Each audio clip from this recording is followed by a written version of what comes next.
नमस्कार. कसे आहात? स्वस्थ मस्त आहात ना? माझ्या स्वास्थ्य उत्सुक आणि योगसाधक होण्यासाठी तयार असणारे गुणीजन हो. आपण आज योग साधनेबद्दल थोडंसं बोलूया. खरं तर त्याच्याबद्दल बोलण्यासारखं काही राहिलेलंच नाही आहे. आम्हा भारतीयांना योग साधना इतकी अंगवळणी पडलेली आहे. कदाचित त्यामुळेही आमच्याकडून दुर्लक्षित झाली की काय अशी शंका येते. पण आपण बघितलं की आपल्या दिनचर्येमध्ये सकाळचा कोणताही वेळ 6 ते पावणे 7, 6:30 ते 7:15, 7 ते पावणे 8, काहीही कोणताही वेळ तो तुमचा फ्लेक्सिबल आहे तुमच्या नियोजनाप्रमाणे. पण एक सकाळची 40-45 मिनटं आपल्याला योग साधनेसाठी नक्कीच काढून ठेवायची आहेत. कारण एकदा सकाळ संपली ना की मग आपण जेव्हा दिवसभराच्या कामाला लागतो आणि मग योग साधना करणं शक्य नसतं. कारण आपल्याला एकतर पोट रिकामं लागतं, नेमकं कुठेतरी काहीतरी खाल्लेलं असतं, चहा तरी प्यायलेला असतो, किंवा मग आणखी काही कुठेतरी मग कोणीतरी आलेलं असतं, कोणाचा तरी फोनच चाललेला असतो आणि मग आपल्या दिवसभरामध्ये असाच वेळ निघून जातो. मग नंतर करूया योग साधना, मग 4ला करूया, मग 5ला करूया, मग घरी आल्यावर 7ला करूया, मग झोपण्यापूर्वी करूया, असं करत करत तो दिवसच निघून जातो. म्हणून आणि ह्याला आपण पाहिलं की याला खरोखर पर्याय नाही आहे.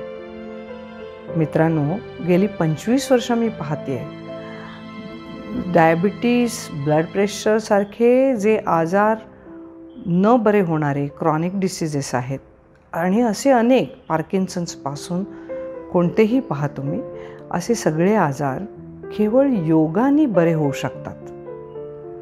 कारण योगाचा इतका सर्वांगीण आणि समग्रतेने उपयोग होतो. आपण खरोखर त्याला नीट लक्षच देत नाही. योगामध्ये प्राणायाम हा अत्यंत महत्त्वाचा आहे.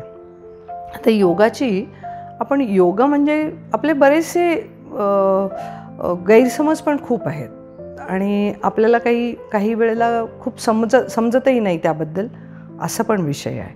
काही वेळेला समजलेलं असलं तरी आपण दुर्लक्ष करतो, हाही विषय आहे.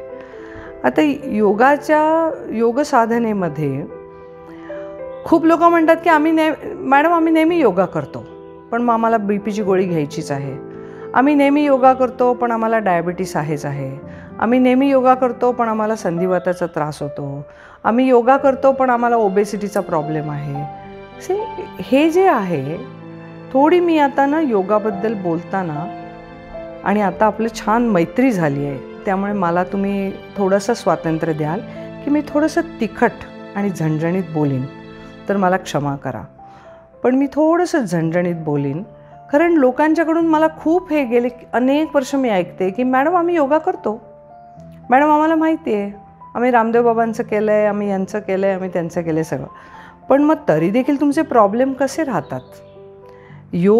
योग साधनेनी प्रॉब्लेम राहणं ॲब्सर्ड, राहूच शकत नाही. जो योग करतो नियमितपणाने आणि सातत्याने आणि श्रद्धेने जो करतो त्याला खरोखर शारीरिक, मानसिक, बौद्धिक, सामाजिक कुठल्याही स्तरावर प्रॉब्लेम असणं शक्य नाही किंवा त्याला समस्यांना समाधान मिळू शकतं किंवा तो व्यवस्थित हँडल करू शकतो.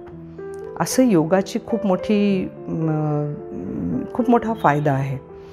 त्यामुळे जर असं म्हटलं आपण की मी योगा करतो आणि मी गोळी घेतो, मी योगा करतो आणि माझा डायबिटीस आहेच, कंट्रोलमध्ये आहे, हे सगळं खरं तर तिखट शब्दात म्हणायचं झालं तर दिस इज ॲब्सर्ड. असं होऊच शकत नाही. एक पक्क धरा की तुम्ही योग साधना करायला लागा, तुमचे असलेले रोग हळूहळू असलेले विकार हळूहळू कमी होतात. आणि हळूहळू म्हणजे त्याला खूप वेळ पण नाही. आज योगासनं केली की आज काही प्रमाणात तुमचे विकार कमी होतात. जर तुमच्या लक्षात येत नसेल तर ते तुमच्याकडून उणीव आहे की तुमचं शरीराकडे लक्ष नाही. पण योग केल्यानंतर 40-45 मिनिटाचं योग प्राणायाम केल्यानंतर माझ्या शरीरामध्ये बदल होत नाही, माझा विकार हळूहळू कमी होत नाही रोजच्या रोज, असं शक्यच होणार नाही. त्यामुळे योग साधना करून औषधं घेत राहणं म्हणजे स्वतःला फसवणं आहे. सो योग साधना ही अत्यंत वेल प्रूव्हन. तुम्ही मला सांगा की ही जी तुमचा आपला जो सध्या सगळ्यांचा जो विश्वास आहे ॲलोपॅथीवर, काही झालं तर आपण ॲलोपॅथीच्या डॉक्टरकडे जातो, ॲलोपॅथीची मेडिसिन्स घेतो, ॲलोपॅथीचे इलाज करून घेतो, रोग होऊ नये म्हणून वॅक्सिनेशन घेतो वगैरे वगैरे. ॲलोपॅथी ही किती वर्षांची जुनी आहे? फार तर फार 250 वर्ष. पण योगशास्त्र हे किती जुनं आहे? पतंजल मुनींचे जवळजवळ जर आपण काळ बघितला तर 4000 वर्षांपूर्वीचं योगशास्त्र आहे. मग कुठलं शास्त्र वेल प्रूव्हन आहे आणि वेल ट्राईड आहे, जे तुमच्या माझ्यापर्यंत आत्ताही पोचलेलं आहे? याचा अर्थ it is well proven and well tried. So तुम्ही have no doubts about it. तुम्ही या योग साधनेबद्दल, योगशास्त्राबद्दल मनामध्ये किंचितही पहिली गोष्ट शंका ठेवू नका, संपूर्ण श्रद्धा ठेवा. मग करताना तुम्ही चांगल्या जाणकार, अनुभवी, जो नियमित योगासनं करतो आहे, योगी आहे, योगाचरण करतो आहे, अशा व्यक्तीकडून समजून घ्या, शिकून घ्या. शिकायला फार दिवस नाही लागत, 1 आठवडा खूप. 1 आठवड्यामध्ये तुम्ही व्यवस्थित शिकू शकता आणि त्यानंतर तुमचं तुम्ही करू शकता. अनेक वेळेला असा अनुभव येतो की योगामध्ये तुम्ही तुमच्याच आत्म्यापर्यंत पोहोचू शकता आणि तुम्हाला आत्म्याकडूनच, तुमच्या त्या सोर्सकडूनच तुम्हाला पुढे मार्गदर्शन मिळतं, असाही अनुभव येऊ शकतो.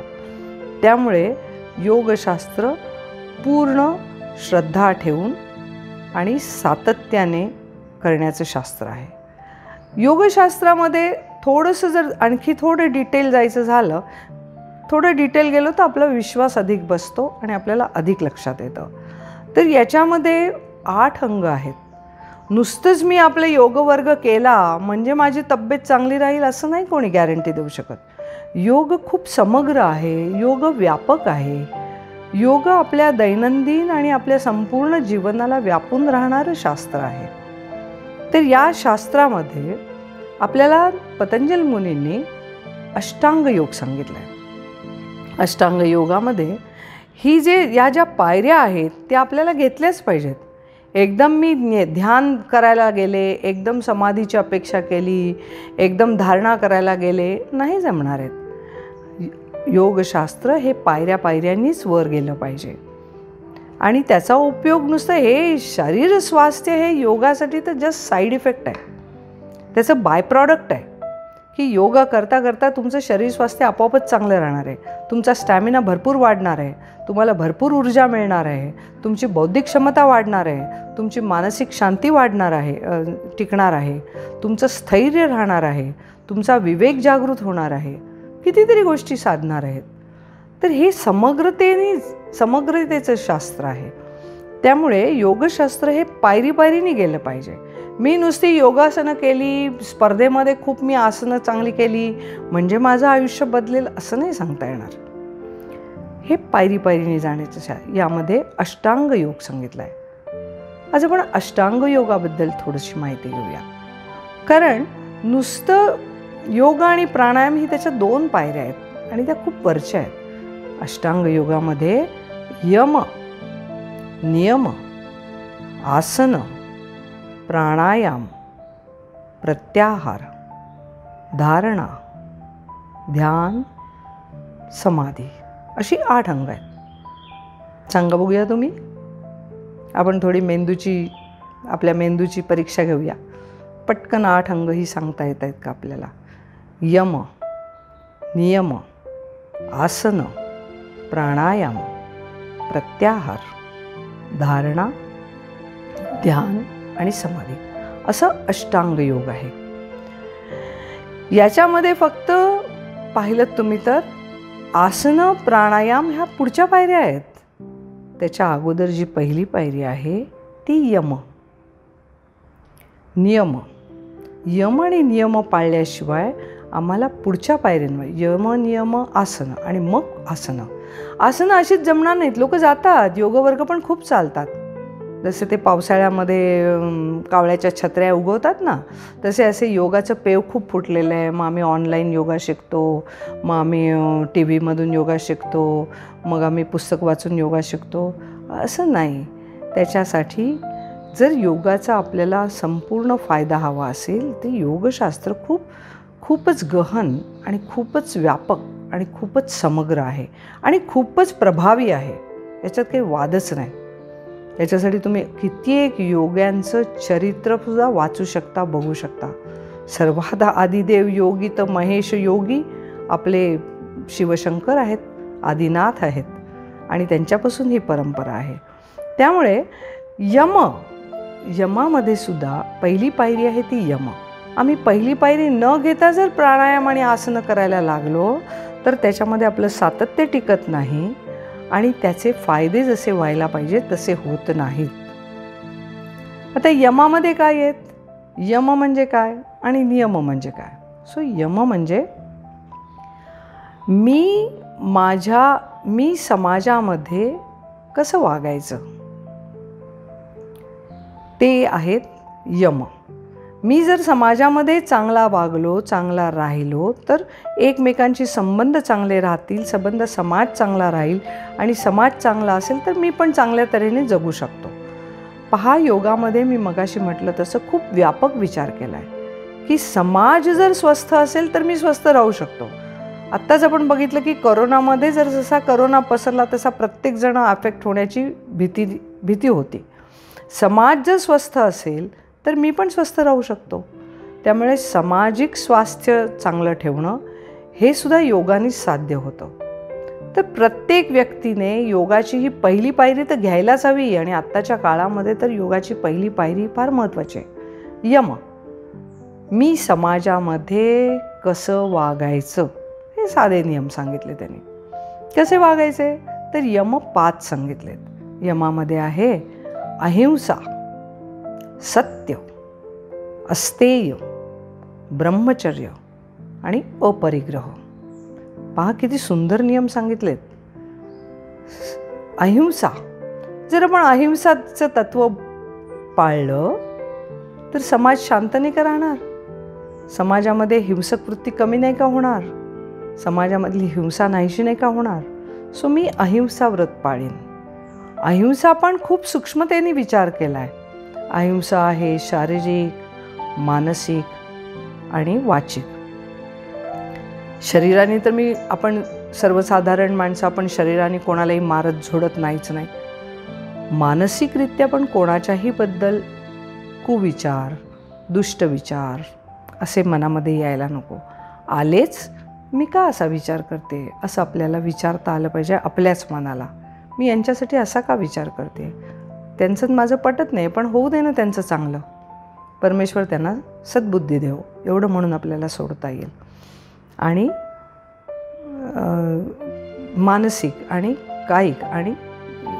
कायिक मानसिक आणि शारीरिक म्हणजेच कायिक झालं. तर असे हे 3 आपले अहिंसा तत्व आपल्याला पाळता येईल. जर अहिंसा तत्व पाळलं. वाचिक. तिसरं वाचिकमध्ये मी वाणीने कोणालाही दुखवणार नाही. या माझ्या सगळ्या या एपिसोड्समधून तुमच्या असं लक्षात येईल की पेरेंटिंगसाठी वेगळं सेशन घेण्याचीच गरज नाही आहे. तसंच स्वास्थ्यासाठी वेगळं काही करायची जरूर नाही. कुठल्याही पॅथीकडे जाण्याची गरज नाही. कुठल्याही डॉक्टरची बाहेरच्या गरज नाही पडणार. आणि सामाजिक स्वास्थ्यासाठी काय आपोआपच साधलं जाईल. तर हे इतकं सुंदर सगळं शास्त्र आहे. याच्यामध्ये पहा वाचिकमध्ये खूप वेळेला ना आईवडिलांना सुद्धा मुलांना काहीतरी बोलण्याची सवय असते किंवा ते बोलून जातात. तुझं काही धड होणार नाही, भिका मागायची तुझी पाळी आहे, अशा तऱ्हेने जे लोक बोलतात आपल्या मुलांना ती वाचिक हिंसा होते. मुलाचा सेल्फ रेस्पेक्ट तुम्ही घालवता. शाळेमध्ये टीचर काहीतरी बोलतात, तुला गणितात कधी काही जमणार नाही असं म्हटलं ते जन्मभर त्या मुलाच्या बिचाऱ्याच्या मनावर राहतं आणि ते त्याच खरं होऊन जातं. त्यामुळे वाचिक हिंसा ही खूप महत्त्वाची आहे. वाचिक अहिंसा पाळणं, मी माझ्या वाणीने कोणालाही दुःख होईल, कोणालाही त्रास होईल किंवा ऑफिसमध्ये एकमेकांच्याबद्दल मागे बोलणं किंवा बॉसला दुसऱ्या कलिगचं जाऊन काही सांगणं, ही सगळी काय झाली? वाचिक हिंसा झाली. सो आपल्याला वाचिक हिंसा टाळायला हवी. मग समाजामध्ये सौहार्द नाही का जमणार, राहणार नाही का? त्यामुळे अहिंसा. मग तिसरं आलं सत्य. आपल्याला माहिती आहे. अस्तेय. अस्तेय म्हणजे मला चोरी करायची नाही, मला दुसऱ्याचं काहीही फुकट घ्यायचं नाही आहे, माझ्यावर जे ड्यू आहे ते मला देऊन टाकायचं आहे. सो अस्तेय. ब्रह्मचर्य. यमामध्ये अहिंसा, सत्य, अस्तेय, ब्रह्मचर्य आणि अपरिग्रह. अपरिग्रह म्हणजे मी साठवून नाही ठेवणार, माझ्या जेवढ्या गरजा आहेत तेवढ्यापुरतंच मी वापरणार. माझ्या गरजांशिवाय जास्ती साठा करणं म्हणजे परिग्रह करणं. अपरिग्रह. अपरिग्रह व्हायला पाहिजे. याच्यामुळे आपोआपच पर्यावरणाचं पण संवर्धन आणि रक्षण होईल.